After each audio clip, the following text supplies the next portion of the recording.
İnsana bir dənə xəstəlik gəlir, görürsən ki, insan hər şey burnundan gəlir. Adı bir dənə qripdir, baş ağrı olur. Nə yemək istəyirsən, nə iştahan var, nə ora getmək istəyirsən, nə bura çıxmağı heç nə istəmirsən də qardaş. Ancaq fikirləşirsən ki, tez bir dənə sağalım, özümə gəlim. Bax, indi sən sağlamsan, Allah Subhanahu taala sənə qol, qılc, qanad, hər şey veribdir, hər şey öz yerindəsən. Amma Allahın səndən istədiyi nədir?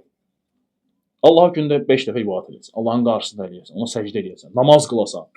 Allah səndən bunu istəyir də, səni sağlam yaradıb, qardaş. Yaradıb səni və deyir ki, mən səni yaratmışam, ibadət elə mənə. Sənin Allaha ibadət etməmək hüququn yoxdur. Yox deyə qardaşlarım. Yoxdur. İbadət sənin üçün vacibdir, ibadət sənin üçün fərzdir. Sən ibadət etmirsənsə, sən günah qazanırsan. Sən fikirləşmə ki, mən neynirəm? O bəziləri var, deyir ki, mən neynirəm? Mən günah qazanmıram, baxın, məsəl üçün, nə bilim, içki içmirəm, falan şey. Namaz qılmırsan, elə özü günahdır.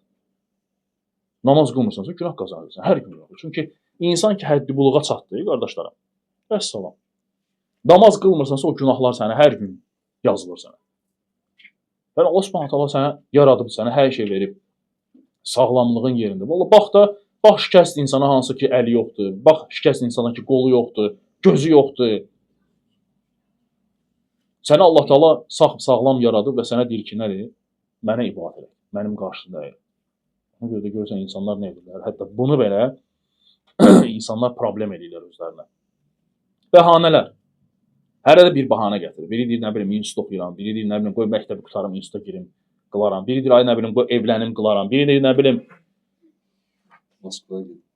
gedim ticarətim orada pullarım qalıb, gedim onları götürüm, namazı başlayacağam. Hərə bir dənə şeydir, bəhanələr gətirir. Bunlar hamısı boş-boş bəhanələrdir. Bu bəhanələr də, qardaşım, ömrümün axırına kimi bitməyəcək.